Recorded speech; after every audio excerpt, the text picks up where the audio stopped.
ওয়াসিয়ত করার প্রবণতাটা আমাদের দেশের মানুষের বেশি। দেখা যাচ্ছে জীবন সায়ান্নে সে যখন উপনীত হয় তখন সন্তানের নামে, স্ত্রীর নামে, নানাজনের নামে সে কী করে ওয়াসিয়ত করে যায়, কাগজে লিখে যায়। এখানে একটা মশালা আমাদের স্পষ্ট জানা থাকা দরকার। মনে করেন যারা মারা যাওয়ার পর ওয়ারিস হয়, অর্থাৎ ত্যায্য সম্পত্তির অংশ পায়, এদেরকে তো ওয়ারিস বলে।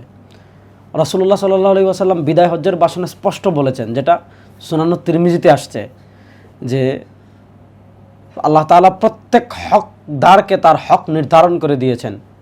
লা ওয়াসিয়াতা লিওয়ারিস, ওয়ারিসদের জন্য কোনো ওয়াসিয়ত প্রযোজ্য হবে না। অর্থাৎ যারা ত্যায্য সম্পত্তির অংশ পাবে, একটা ভাগ এমনিতেই পাবে, তাদের জন্য কোনো ওয়াসিয়ত প্রযোজ্য হবে না। এজন্য ছেলের নামে, মেয়ের নামে কেউ যদি আলাদা কোনো ওসিয়ত করে যায়, সেই ওসিয়ত পূর্ণ করার কোনো বাধ্যবাধকতা ইসলামে নেই। হ্যাঁ, আপনার বাপ আপনার একজন ভাইয়ের নামে ওসিয়ত করে গিয়েছে, বাকি যত ওয়ারিস আছে, সম্পদ পাওয়ার হকদার আছে, তারা সবাই মিলে যদি মুনাসিব মনে করে যে আমার অমুক যেহেতু করে গিয়েছেন, তিনি আমাদেরকে এই করেছেন, তার এই জিনিসটা আমরা পূর্ণ করি, সেটা ভিন্ন আলাপ, সেটা হবে। কিন্তু ওসিয়ত করলে যারা ওয়ারিস তাদের ক্ষেত্রে ওসিয়ত এটা প্রযোজ্যও না, এবং যারা ওয়ারিস তারা ওসিয়ত পূর্ণ করতেও বাধ্য না। এজন্য এই মশালাটা আমরা ত্যায্য সম্পত্তি বন্টনে অবশ্যই আমাদের কী রাখতে হবে, খেয়াল রাখতে হবে।